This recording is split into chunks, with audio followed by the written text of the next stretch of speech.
시청자 여러분 안녕하십니까? 티브로드 주간 종합 뉴스입니다. 인천에서 코로나19 치료를 받고 태어난 뒤 다시 확진되는 재양성 사례가 속출하고 있습니다. 전국적으로도 재확진 사례가 잇따르자 방역당국도 심층 조사에 나섰습니다. 이정윤 기자의 보도입니다. 미추홀구에 거주하는 28살 남성 A씨가 처음 확진 판정을 받은 건 지난달 18일입니다. 스페인에 체류하다 지난달 17일 인천공항으로 입국해 검역소에서 검체 검사를 받았고 양성 판정을 받아 곧바로 인천의료원으로 이송됐습니다. A씨는 지난 13일까지 치료를 받은 뒤 완치 판정을 받고 퇴원했습니다. 그런데 이 남성이 다시 양성 판정을 받았습니다. 퇴원한 지 일주일 만입니다. A씨는 보건소에서 일주일간의 자가격리 후 재검사를 권고받았는데 검사 결과 확진 판정을 받은 겁니다. 인천시는 A씨를 다시 인천의료원으로 이송했습니다. 재확진 판정 사례는 이번이 처음이 아닙니다. 앞서 미추홀구에 거주하는 9살 B군도 퇴원 후 확진 판정을 받았습니다. 인천 지역 9번째 확진자였던 B군은 지난달 3일 양성 판정이 나와 10여일간 입원 치료를 받았습니다. B군은 지난달 19일에 퇴원했지만 보름 만에 다시 양성 판정을 받았습니다. 전국적으로 완치 후 재확진 사례가 잇따르고 있는 상황. 19일 기준으로 재확진 사례는 179명으로 집계됐습니다. 보건당국은 바이러스가 재활성되는지, 분리배양되는지 등을 심층 조사하고 있습니다. 티브로드 뉴스 이정윤입니다. 고등학교부터 시작한 온라인 개학을 초등학교까지 전학년으로 확대했습니다. 그런데 일선 현장에선 혼란도 빚어집니다. 초등학교는 쌍방향 수업을 못하는 경우가 많아서 교사가 일일이 전화로 출석 확인을 해야 하는 상황입니다. 김성원 기자입니다. 수원의 한 초등학교. 저학년 학생들의 온라인 개학이 시작되면서 교사들이 분주합니다. 수업이 시작되자 담임교사가 학생과 학부모에게 일일이 전화를 겁니다. 교사는 학생의 건강 상태 등을 묻고 온라인 수업 시청을 유도합니다. 출석 확인은 온라인도 병행하고 있지만 회원가입과 로그인, 매 수업 시간 체크 등 절차가 까다로워 사실상 교사가 일일이 전화로 확인해야 합니다. 체크할 수 있는 만큼 체크를 하고 3교시, 4교시가 진행되고 나서 다시 처음 전화를 하는 아이들에게는 1, 2, 3, 4교시 진행한 사항을 한꺼번에 다 물어보고 피드백해야 되는 그런 어려움이 좀 있습니다. 교육부의 지침에 따라 초등학교는 쌍방향 화상 수업 또는 단방향 콘텐츠 활용 수업 등으로 진행됩니다. 미리 제작된 온라인 수업을 시청하는 단방향 수업을 시작한 이 학교는 개학 전 교과서와 수업 일정표 등을 학부모에게 전달했습니다. 온라인 개학 속에서도 학생들이 학습 과정을 제대로 이수할 수 있도록 교사들이 논의해 자체 과제물도 만들어 배포했습니다. 우리 학교에서 자체적으로 제작할 수 있는 그런 것들을 최대한 넣어서 제작을 해서 주자. 그렇게 해서 학습 꾸러미에 학생들 학습 준비물까지 구입을 해서 가정에서도 학습을 하는데 지장이 없도록. 가정에서는 학생들이 온라인 수업을 시청합니다. 학교가 배포한 수업 일정표대로 교과서를 보며 강의를 듣습니다. 수업은 교육부가 지정한 이학습터와 EBS 온라인 클래스 등을 통해 진행됩니다. 선생님이랑 친구들이랑 못 보지만 얼굴을 수업은 할 수 있어서 좋아요. 학교는 온라인 수업이 진행되는 동안 학부모의 역할이 무엇보다 중요하다고 밝혔습니다. 학교가 정한 일정에 따라 학생들이 수업을 받을 수 있도록 지도하고 담임교사의 연락을 받을 수 있도록 휴대전화를 항상 소지해 줄 것을 당부했습니다. 무엇보다 출석 확인이 중요한 만큼 학생에게 특이사항이 생길 경우 담임교사에게 전화해 상황을 알려야 합니다. 선생님하고 만나서 수업을 하다가 온라인만 하면 얘가 화면만 보는 거라서 걱정을 많이 했는데 또 막상 해보니까 아이가 집중을 잘하고 생각보다 선생님이 내용을 알차게 이렇게 해주셔서 초등학교 저학년을 끝으로 초중고등학교의 개학이 마무리된 상황. 하지만 등교 전까진 교사와 부모의 역할이 큰 숙제로 남아 대책 마련이 필요하다는 목소리도 나오고 있습니다. 한편 경기도교육청은 온라인 계약이 처음 시작된 지난 9일에는 99%의 출석률을 보였다고 밝혔습니다. 티브로드 뉴스 김성원입니다. 앞서 보신 것처럼 온라인 계약은 했지만 등교 계약도 준비를 해야겠죠. 인천의 한 학교에서 계약했을 때를 가정한 코로나19 대응 모의 훈련을 진행했습니다. 그런데 상황별 시나리오를 읽는 게 전부여서 실효성 의문도 제기됩니다. 배상민 기자입니다. 등교 계약 이후 학교에서 코로나19 의심 학생이 발생한 상황. 일시적으로 관찰실로 이동시켜 주시겠습니까? 보건 선생님께도 말씀드렸습니다. 지금 교실에 있는 학생들 보건용 마스크 착용 다시 한번 확인해 주시고 창문을 열어 교실을 꼭 환기시켜 주시기 바랍니다. 신문이 정상인데 환자 발생 지역 병원들을 다녀온 적이 있다고 합니다. 병원으로 가지 말고 일단 보건소 담당자의 안내를 받아야 합니다. 코로나19 의심 환자가 판정되었으니 학생의 소속 및 방역을 철저히 해주시고 학교 내 코로나19 발생을 가정한 모의 훈련. 학교와 교육청, 시청, 보건소 관계자 등이 참여했습니다. 등교 전 혹은 등교 후 유증상 학생 발생, 하교 뒤 호흡기 증상 환자 다수 발생 등 상황별 대응 시나리오가 마련됐습니다. 시나리오 읽기가 계속되자 보다 못한 인천시 역학조사관이 한마디 합니다. 그냥 읽는 게 아니라 정말 이 상황에서 우리가 고려해야 될 부분들이 뭔지를 한번 체크를 해보기 위해서 모의 훈련을 진행하는 거라고 저는 생각하는데 지금 상황마다 전혀 피드백이 없이 진행이 되고 있는 것 같습니다. 이내 상황별로 논의가 시작되고 궁금했던 사항에 대한 질의응답이 이루어집니다. 그러면 그 모든 교실 안에 있는 애들이 다 접촉이 되어 있을 거 아니에요? 네네. 그럼 이 애들을 전부 다 귀가를 시켜야 되는 건가요? 학부모 불러가지고? 중요한 게 담임 선생님께서 증상과 역학적 연관성을 파악을 하는 거예요. 집에 자가격리자가 있는지 아니면은 확진자를 만나고 온 적이 있는지 아니면은 해외여행을 다녀온 적이 있는지 국내에서 집단 발생하는 지역을 본인이 다녀온 적이 있는지 이런 역학적 연관성이 파악이 되잖아요. 파악이 되면은 바로 보낼 수 있어요. 다른 아이들도. 교육부가 등교 계약 이후에 코로나 발생 상황에 대비해 전국 시도교육청에 권고한 모의 대응 훈련. 학생이 없는 가운데 모여 앉아 시나리오만 읽는 훈련이 실제 상황에서 얼마나 도움이 될지 주목됩니다. 티브로드 뉴스 배상민입니다. 인천시가 형편이 어려운 가정에 대해 먼저 긴급재난지원금을 지급하기로 했습니다. 시는 지난 23일 긴급회의를 열어 정부 추경 이전에 긴급재난지원금을 선지급하기로 결정했습니다. 지급 대상은 중위소득 50% 가정의 기초생활수급자나 차상위 계층입니다. 약 11만 가구가 우선 지급받을 것으로 예상됩니다. 시는 5월 1일까지 신청 접수를 받아 5월 4일 지급할 예정입니다. 선 지급액은 4인 가구 기준 100만 원입니다. 인천시는 인천 지역 코로나19 중증 응급진료센터 4곳에 사전 환자 분류소를 운영한다고 밝혔습니다. 환자가 병원에 도착하면 중증도를 분류해 경증 환자는 타 응급실로 보내고 중증 환자는 격리된 진료구역에서 진료를 받게 됩니다. 인천시는 코로나19로 인한 응급실 감염 문제와 이를 우려한 응급 환자의 치료 시기를 놓치는 문제를 해소하기 위해 이 제도를 시행한다고 밝혔습니다. 현재 인천 지역 중증 응급진료센터는 가천대 길병원과 인하대병원, 인천 성모병원 3곳이며 이달 말 국제 성모병원이 추가로 지정될 예정입니다.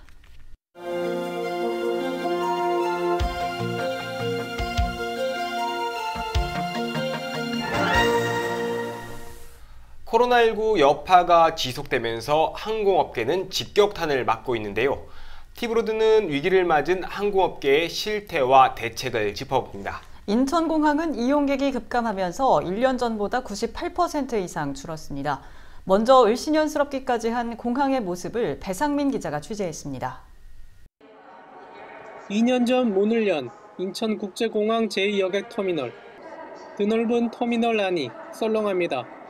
셀프 체크인 코너도, 수화물 처리 코너도, 입국 수속장도 여행객을 찾아볼 수 없습니다.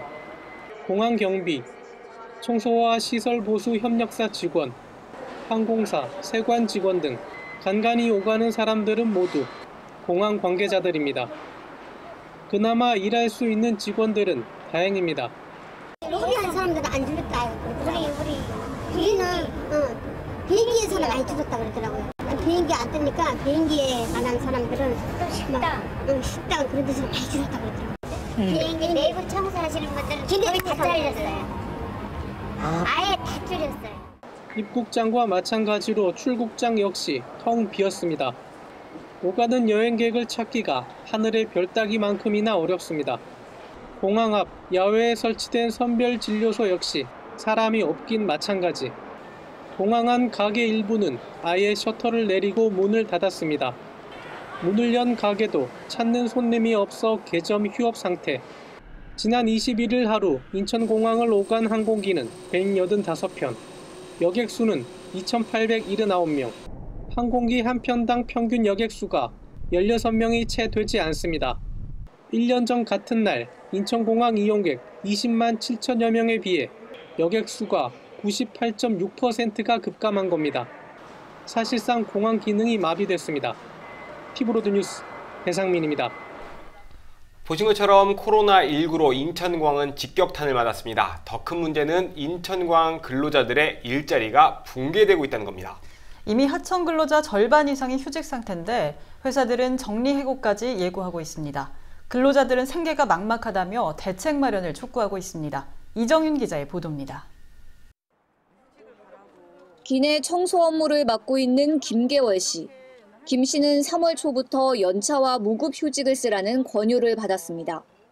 이후에는 무기한 무급 휴직 동의서를 작성하라는 이야기를 들었는데 동의서를 내지 않자 회사에선 내용 증명을 발송했습니다. 휴퇴직계를 제출하지 않은 것으로 확인됐다며 무급 휴직계나 희망퇴직 사직서 중 하나를 작성하라는 내용이었습니다. 김 씨와 동료들은 불안감으로 하루하루를 보내고 있습니다. 하루아침에 일자리를 잃게 되는 상황이 벌어지잖아요. 우리는 해고를 막을 수 있는 방법들을 요구하는 거죠. 아니면 제도적 장치가 일시적 해고 금지를 해달라는 거예요, 정부한테. 왜냐하면 지금 모든 분들이 이렇게 해고를 당하면은 먹고 사는데 지장이 있고 저희들이 생활고에 시달릴 수 있는 부분들이 현실적으로 많이 있잖아요. 6년째 대한항공 하청업체에서 일하고 있는 황교애 씨도 상황은 비슷합니다. 회사가 강제 연차를 쓰게 한 이후 권고사직을 요구했고 최근에는 정리해고까지 예고하고 있습니다. 4월 들어 출근을 한 날은 단 5일. 당장 생활이 막막한 데다 언제 일자리를 잃을까 전전긍긍하고 있습니다. 지금 현재 시국이 시국만큼 지금 거의 비행기가 수다시 섰으니까 저희도 지금 좀 막막하거든요. 좀 보면 좀 안타깝고. 근데 지금 저희는 지금 최저임금자로서 지금 계속 저희 보고만 권고사직을 사측에서는 원하는데 저희는 지금 갈 데가 없잖아요. 코로나19로 인천공항이 직격탄을 맞으면서 일자리도 붕괴되고 있습니다. 특히 하청업체 근로자들의 피해는 심각합니다. 전국 공공운수노조가 파악한 실태조사를 보면 인천공항 근로자는 76,800여 명, 이 가운데 무급휴직이나 희망퇴직 등을 한 근로자는 25,500여 명에 달합니다. 지상 조업사와 협력업체 근로자의 45%가 휴직 또는 퇴직자로 파악됐습니다. 이처럼 상황이 심각한데 앞으로가 더 걱정입니다. 일부 업체들은 아예 사업 철수를 준비하고 있기 때문입니다.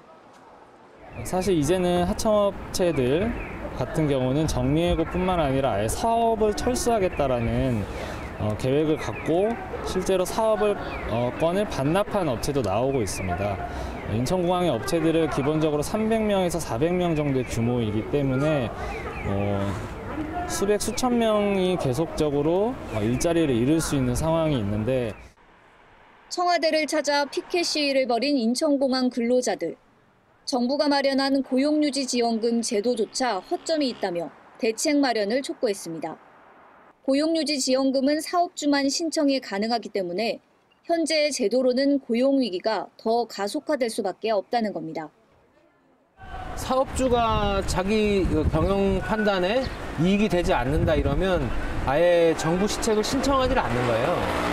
그러다 보니까 이제 사각지대가 발생하고 그런 사각지대 때문에 지금 벌써 항공 쪽의 하청 노동자, 재하청 노동자들의 50% 정도가 이미 일자리를 잃거나 무급휴직 상태에 놓여 있는 이런 상황입니다. 항공업계 근로자들은 생사 갈림길에 놓여 있다며 한시적 해고금지 도입과 고용위기 지역 지정을 촉구하고 있습니다. 티브로드 뉴스 이정윤입니다. 항공업계를 살리기 위해 세계 각국은 지원책을 내놓고 있습니다.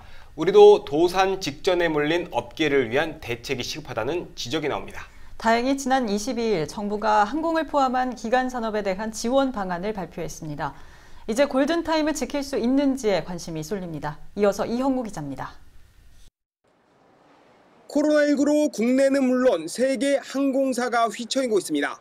국제항공운송협회는 전 세계 항공사 중 75%만이 겨우 석 달을 버틸 정도의 현금을 보유한 것으로 분석했습니다. 올해 우리나라를 비롯한 아태 지역 항공사는 1년 전보다 880억 달러의 손실을 볼 걸로 추정됩니다. 코로나19 피해가 심각한 유럽도 760억 달러, 북미도 500달러의 손실이 예상됩니다. 전 세계의 손실액을 모두 합할 경우 2,520억 달러, 우리 돈 407조 원에 달합니다. 이러한 문제는 이미 항공업계의 실업 대란으로 이어지는 상황, 대책이 시급하다는 지적이 나옵니다. 현장 종사자들의 얘기처럼 고용 위기 지역 지정을 통해서 해고를 막는 한편 관련 업체들도 도산하지 않도록 정부의 전폭적인 지원이 필요합니다. 세계 각국은 항공산업 붕괴를 막기 위한 지원책을 내놓고 있습니다. 미국은 항공사에 500억 달러 지원을 위한 의회 승인을 요청했는데 이 중 항공운송 보조금이 절반에 달합니다. 특히 중국은 보조금 폭탄 수준입니다. 모든 국제항공편이 1km를 이동할 때마다 일정 규모의 보조금을 주기로 했습니다. 만약 300석 규모의 항공기가 중국에서 미국까지 12,000km를 띄운다고 가정하면 38만 위안, 우리 돈 6,600만 원을 지원받습니다. 우리도 항공업계의 생존을 위한 지원이 시급하다는 지적이 나옵니다. 해외를 오가는 항공 노선은 상호평등 원칙에 따라 양국이 비슷하게 비행기를 띄우는데 우리 항공사가 무너지면 이러한 항공협정도 흔들리게 됩니다. 한번 무너지면 회복이 어려운 만큼 적어도 항공사가 쓰러지지 않도록 지원이 필요하다는 분석입니다. 우리가 아직 시행하지 않고 있는 게 하나가 있습니다. 그 보조금 지급 제도라는 부분이 있는데 이제 중국은 그 1km당 약 9원의 보조금을 지급하는,데 중장거리를 주로 뛰는 대한항공, 아시아나 등 국적 항공사들이 있는데 이런 데들의 지금 경영 여건을 좀 더 호전시키기 위해서는 우선 보조금 제도에 대한 심층적인 검토가 있어야 될 것 같습니다. 정부는 대통령 주재 5차 비상경제회의에서 대책을 제시했습니다. 항공과 해운, 자동차 등 기간산업 보호에 40조 원을 투입하기로 했습니다. 특히 항공업의 경우 긴급한 자금 소요에 대해선 기금이 공식 설치되기 전이라도 산업은행 등을 통해서 먼저 지원하겠다고 밝혔습니다. 노동자들이 요구한 특별 고용 지원 업종도 지정했습니다. 먼저 국민 경제와 일자리의 주축인 기간산업에 대해서는 40조 원 규모의 위기 극복과 고용을 위한 기간산업 안정기금을 신설할 것이며 이를 통해 고용 유지를 전제로 유동성뿐만 아니라 자본 확충까지도 각별히 지원해 나갈 것입니다. 정부가 지원책을 내놓으면서 항공업계는 일단 안도의 한숨을 돌렸습니다. 이제 골든타임을 지킬 수 있는지에 관심이 쏠립니다. 지원 계획을 구체화하고 필요한 곳에 빠르게 지원하는 정책 시행으로 도산을 막아야 한다는 게 업계의 지적입니다. 티브로드 뉴스 이영구입니다. 다음 소식입니다. 코로나19 확산으로 아이들을 학교나 유치원에 보내지 못하면서 맞벌이 가정은 더 걱정이 큽니다. 일과 가정의 양립을 위해 시행된 아빠 육아휴직 장려금 제도가 더 주목받고 있는데요. 동구도 조례 제정에 나서면서 인천 기초단체 중 절반이 시행할 것으로 보입니다. 이형구 기자입니다. 아빠 육아휴직 장려금 제도를 처음 시행한 건 남동구입니다. 지난해부터 아이를 키우기 위해 휴직한 아빠에게 한 달에 50만 원씩 지원합니다. 장려금은 6개월까지 받을 수 있어 최대 300만 원의 혜택이 주어집니다. 육아휴직으로 수입이 줄어든 가정에 큰 도움이 됩니다. 육아휴직 장려금을 받은 지는 3개월 정도 되었고요. 처음에는 이 정책을 잘 모르고 있었다가 지인의 소개로 장려금을 받기 시작했는데 아무래도 육아휴직 급여에 더해서 장려금을 받다 보니까 큰 가뭄의 단비처럼 선물 같은 정책이라고 생각합니다. 동구도 제도 시행을 앞두고 있습니다. 동구 아빠 육아휴직 장려금 지원조례가 상임위를 통과했습니다. 동구에 1년 이상 살고 있는 아빠가 육아휴직을 할 경우 최대 6개월 동안 월 50만 원을 주는 게 조례안의 주요 골자입니다. 남성이 육아휴직을 할 경우에는 경제적인 부담도 있고 그래서 이런 부담을 좀 완화시켜주고 육아를 같이 그 아내와 함께 같이 할 수 있는 그런 가족 친화적인 그런 환경이 조성될 거로 예상하고 있습니다. 코로나19로 아이를 맡길 곳을 찾지 못하는 가정이 늘면서 이 제도는 더욱 주목받고 있습니다. 현재 남동구는 물론 연수구와 계양구, 서구 등 4곳이 아빠 육아휴직 장려금 제도를 시행 중입니다. 동구의 조례안이 본회의를 통과하면 6월부터 시행에 들어가는 만큼 인천 군구의 절반이 시행하게 됩니다. 티브로드 뉴스 이영구입니다. 코로나19로 인한 사회적 거리 두기가 이어졌죠. 자연스레 산업 전반이 타격을 받고 있는데 문화계도 마찬가지입니다. 인천문화예술회관을 비롯한 문화예술기관들은 새로운 출구 마련에 나섰습니다. 온라인 공연을 통해 문화활동을 이어가고 있습니다. NIB 신한결 기자가 취재했습니다. 공원길을 따라 활짝 핀 벚꽃들이 아름답습니다. 길을 따라 움직이는 영상을 관람하다 보면 마치 진짜 공원에 와 있는 듯한 느낌이 듭니다. 꽃놀이를 즐기지 못하는 시민들을 위해 인천시가 제공한 인천대공원 벚꽃길 영상입니다. 코로나19로 사회적 거리 두기가 계속되면서 온라인 콘텐츠를 통한 문화적 거리 좁히기가 이어지고 있습니다. 인천문화예술회관을 비롯한 인천의 문화예술 기관들도 공연 영상을 온라인으로 생중계하며 시민들의 문화 갈증을 풀어갈 계획입니다. 그런 문화예술인 분들의 무대 기회를 좀 보장을 하고 또 코로나19로 인해서 심신이 지친 시민 여러분들의 그런 문화적 감수성과 또 면역력을 높이기 위해서 저희 인천문화예술회관에서는 문화백신이라는 타이틀 아래 온라인 공연을 준비해 보았습니다. 인천문화예술회관은 우선 22일 김목경 밴드의 커피 콘서트 라이브를 무관중 라이브로 중계합니다. 또 다음 날 8일과 29일 열리는 시립교향악단의 연주회도 온라인으로 제공할 예정입니다. 커피 콘서트 온라인 라이브 공연을 시작으로 해서요. 5월 한 달간 인천시립교향악단과 합창단, 무용단, 그리고 예술회관의 기획 공연 등 다양하고 다채로운 공연들이 온라인으로 준비가 되어 있습니다. 인천문화예술회관 유튜브로 오시면은 함께 감상하실 수 있습니다. 이 밖에도 아트센터 인천은 25일 토요스테이지 베토벤 비긴즈 공연을 진행하고 다음 달 6일까지는 온라인 전시회를 진행합니다. 또 오는 28일에는 코로나19 극복 콘서트가 인천시 유튜브 채널을 통해 중계될 예정입니다. 코로나19라는 예기치 못한 위기 속에서 온라인 중계로 출구를 찾은 공연계. 공연계가 비대면 마케팅인 온라인 공연을 통해 새로운 변화를 모색하고 있습니다. NIB 뉴스 신한결입니다. 코로나19가 장기화하면서 소외계층은 특히 더 힘든 시기를 보내고 있는데요. 그래도 곳곳에서 도움의 손길이 이어져 버틸 희망이 생깁니다. 이들에게 감염 예방 물품과 비상식량을 보내는 사랑의 꾸러미 나눔 캠페인이 진행되고 있습니다. 열흘 동안 1,400여 개의 면역 키트가 모였다고 합니다. 이형구 기자입니다. 종이상자에 각종 비상식량과 생필품 그리고 마스크와 소독제가 가득합니다. 코로나를 함께 극복하자는 응원 메시지도 담겨 있습니다. 시민들이 어려운 이웃을 위해 만든 면역키트 사랑의 꾸러미입니다. 이날 준비된 면역키트는 475개. 지난 9일부터 약 열흘 동안 진행된 캠페인에는 박남춘 인천시장을 비롯한 인천시 공무원 150여 명과 시민들이 함께했습니다. 한국에 살고 있는 그 다문화 가족 포함해서 그런 외국 사람들한테도 차별적인 정책에는 포용적인 정책을 취한다는 것 자체가 굉장히 우리나라 국격을 높이는 하나의 그런 계기가 될 수도 있을 것 같고, 그래서 뭐 그런 움직임 속에서 조금만은 저희도 자그마한 동참이 된다고 생각해서 기꺼이 뭐 저희 공무원들이 아마 저희 시공무원들이 참여한 것 같습니다. 코로나19 위기 속에 곳곳에서 온정의 손길이 이어지고 있습니다. 한 갈비 전문점은 이번 캠페인에 1,000여 개의 면역 키트를 제공하기로 했습니다. 덕분에 목표치 1,000개를 훌쩍 넘겼는데 다문화 가정과 홀몸 노인, 한부모 가정 등에 전달할 예정입니다. 앞서 남동구 자원봉사센터가 7,300개의 면 마스크를 기부하는 등 마스크 대란 극복에도 여러 기관이 참여하고 있습니다. 티브로드 뉴스 이영구입니다.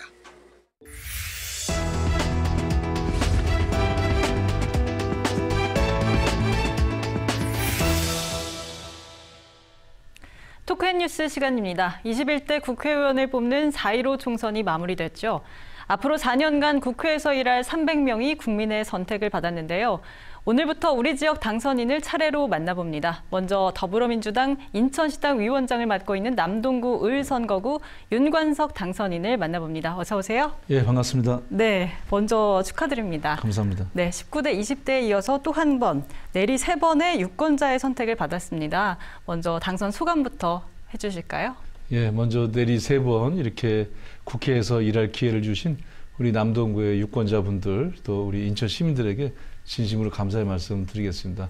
아마도 그동안 지역 주민들과 잘 소통하고 또 지역 현안의 문제들, 특히 제가 이번에 정책 공약으로도 제시했던 남동구의 교통혁명, 또 인천 수도권의 교통혁명의 중심지를 만들라는 그런 주민들의 명령으로 받아들이고 열심히 하도록 하겠습니다. 특별히 이번 선거가 코로나 선거라고 얘기할 정도로 코로나19와 관련된 국난 위기 극복에 대해서 앞으로 잘 하라는 그런 뜻으로 알고 최선을 다하도록 하겠습니다. 네, 3선의 중진 의원이 되셨습니다. 어깨가 정말 많이 무거우실 것 같은데요. 이번에 이제 어떤 상임위원회에 배정되느냐에 따라서 역할도 많이 달라질 텐데 기관차 윤관석이라고 했던 말씀 기억이 납니다.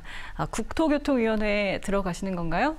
예, 제가 지난 20대 국회에서는 국토교통위원회에서 간사를 했습니다. 그래서 예. 인천의 중요한 그 철도 관련했던 사업들을 잘 추진을 해왔습니다.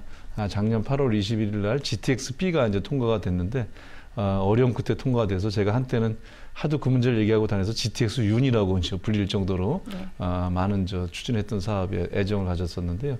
또 그 이외에도 제2경인 철도 문제라든지 또 그 인천 지하철 2호선을 광명역, 신안선선 KTX까지 연결하는 문제 이런 것들이 많이 있습니다. 또 서부권에 현재 도시철도와 연결하는 문제도 있고 해서 제가 21대 국회에서 기회가 된다면은 국토교통위원회 위원장을 맡아서 더욱더 인천과 남동의 교통혁명을 촉진할 수 있도록 역할을 하고 있습니다. 하나 더 첨부한다면 인천시당이 13개 선거구 중에서 더위장이 11명이 됐거든요. 그래서 역대 최고의 선거 결과이기 때문에 어깨가 더 무겁습니다. 더욱 열심히 하겠습니다. 네.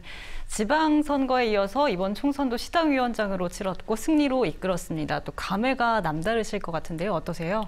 예, 많은 분들이 정말 전폭적인 지지를 해주셔서 2년 전에 있었던 지방선거 때 저희가 시장선거라든지 군구 정장 선거 그리고 또 지방의회 선거에서 압승을 거뒀습니다.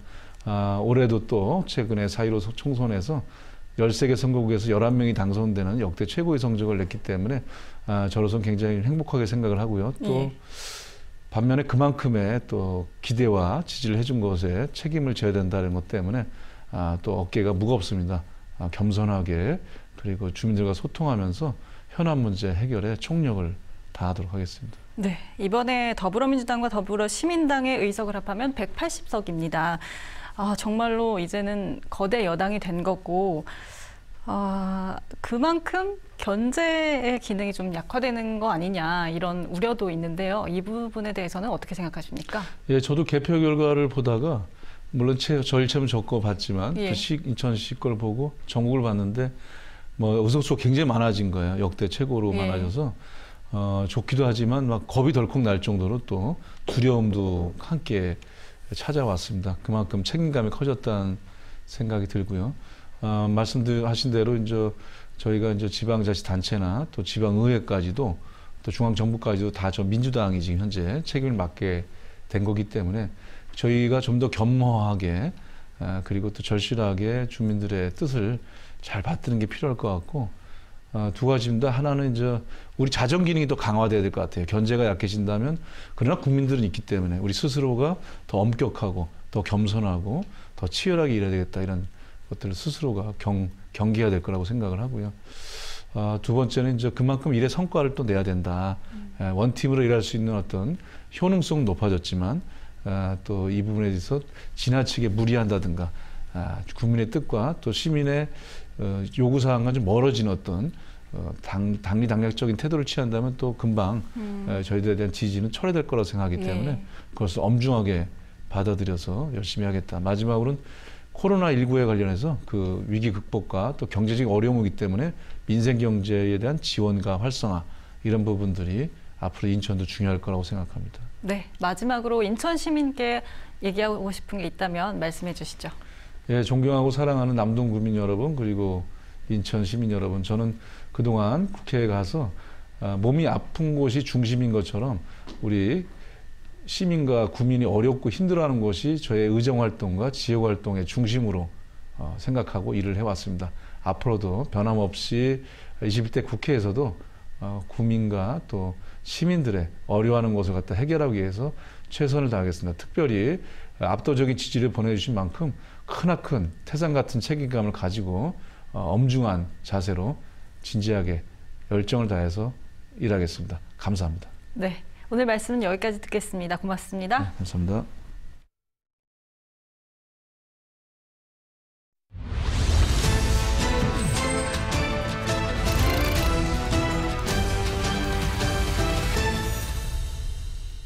인천시가 재정사업을 확정한 검단중앙공원 조성사업은 법적 소송에 휘말렸는데요.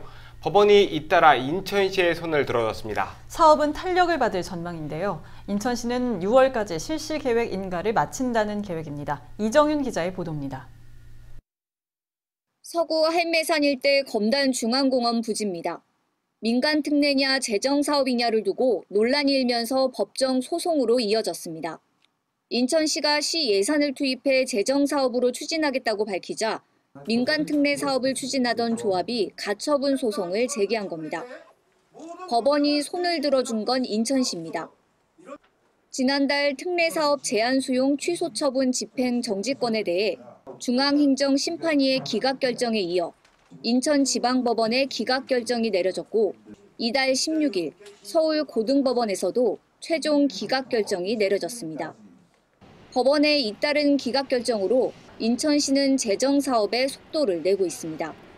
일몰제가 적용되는 6월까지 실시계획 인가를 마치고 2022년까지 사업을 완료하겠다는 계획입니다. 3월 18일 날 가지고 인천지원에서가 집행정지 기각 판정을 받았고, 그다음 4월 16일 최근에 고법에서 기각정지 판정을 받아서 일단은 뭐 법적인 문제의 걸림돌은 조금 제거된 것 같고, 그다음 그 부분에서 저희들이 6월 달까지 실시계획 인가 받는 데는 지장이 없을 것 같습니다. 인천시가 추진 중인 장기 미집행 공원 조성 사업 대상지는 모두 46곳입니다. 이 중 43곳은 재정 사업으로, 3곳은 민간 특례 사업으로 진행한다는 계획입니다. 재정 사업에는 예산 5,641억 원이 투입되는데 올 상반기 안에 실시 계획 인가 절차를 마무리한다는 예정입니다. 티브로드 뉴스 이정윤입니다. 송도구치도시의 인천대교와 서해 앞바다가 한눈에 보이는 공원이 조성됩니다. 인천경제자유구역청은 송도 랜드마크시티 1호인 수변공원을 오는 6월부터 착공에 들어간다고 밝혔습니다. NIB 원태규 기자의 보도입니다. 인천경제자유구역 송도국제도시에 인천대교와 서해 앞바다를 한눈에 보며 산책할 수 있는 공원이 오는 6월 착공에 들어갑니다. 인천경제청은 지난해 9월 착수한 랜드마크시티 1호 수변공원에 대한 설계가 지난달 말 마무리됐다고 밝혔습니다. 이에 따라 각종 행정 절차를 마무리하고 이르면 6월 공사에 들어갑니다. 해당 공원의 완공 시기는 2021년 말입니다. 공원은 최근 사회적 문제가 제기되고 있는 대기 오염과 온열 질환 등의 대책으로 다목적 시스템이 도입됩니다.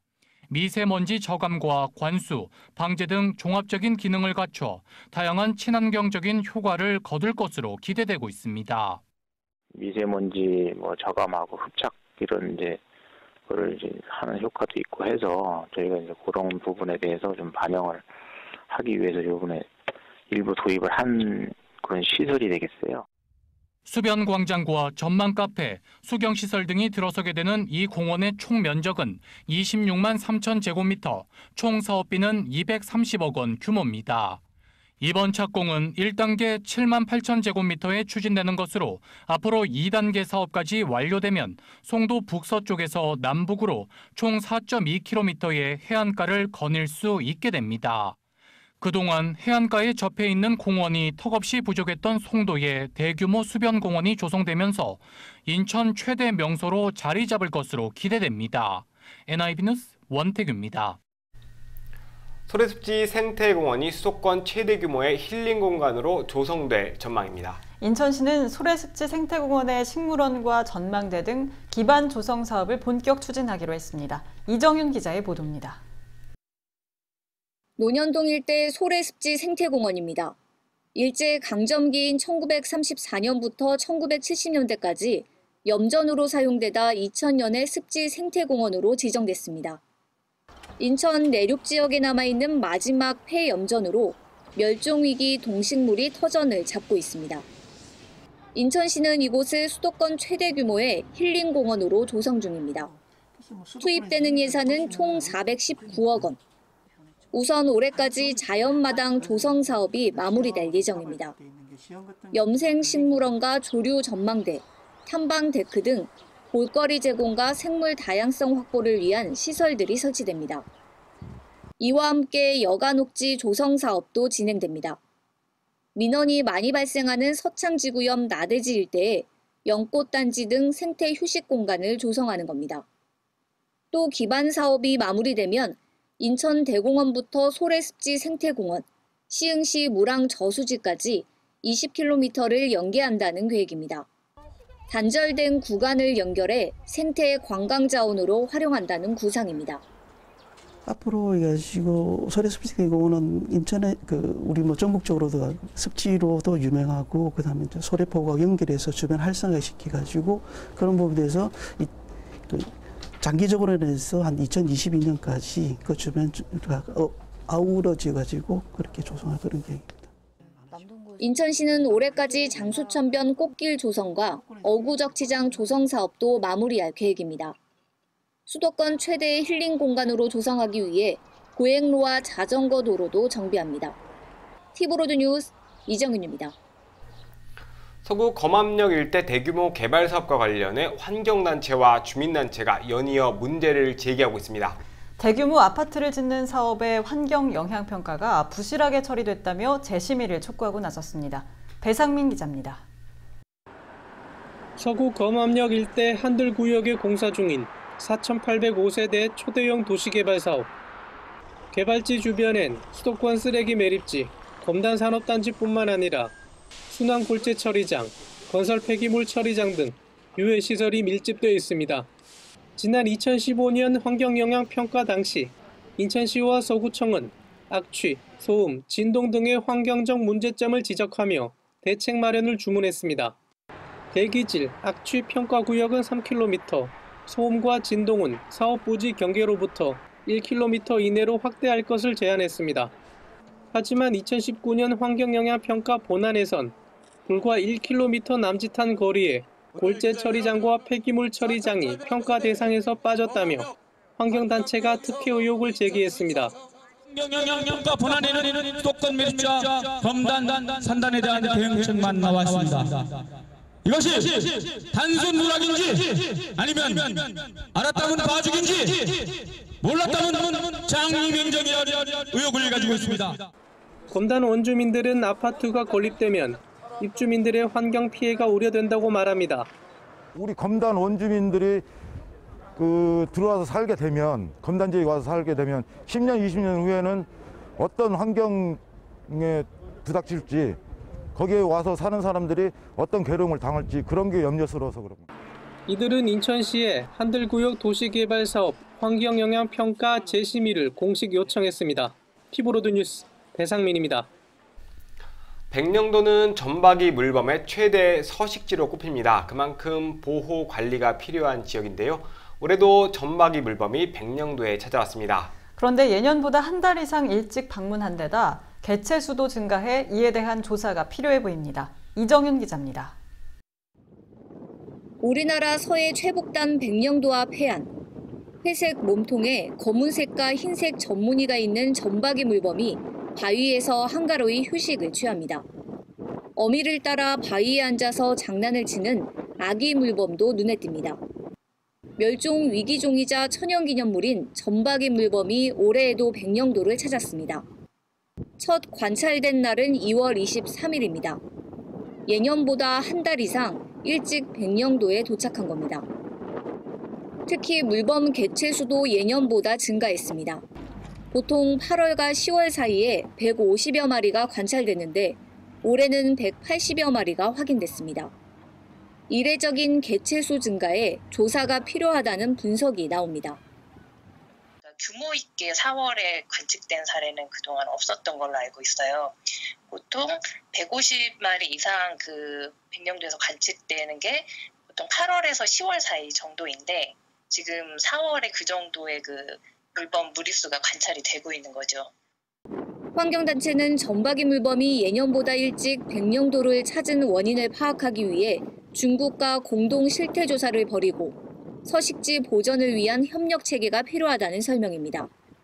또 해양수산부의 봄철 정기조사 시기도 앞당겨야 한다고 강조했습니다. 티브로드 뉴스 이정윤입니다. 이상으로 티브로드 주간 종합 뉴스를 마칩니다. 시청해주신 여러분 고맙습니다.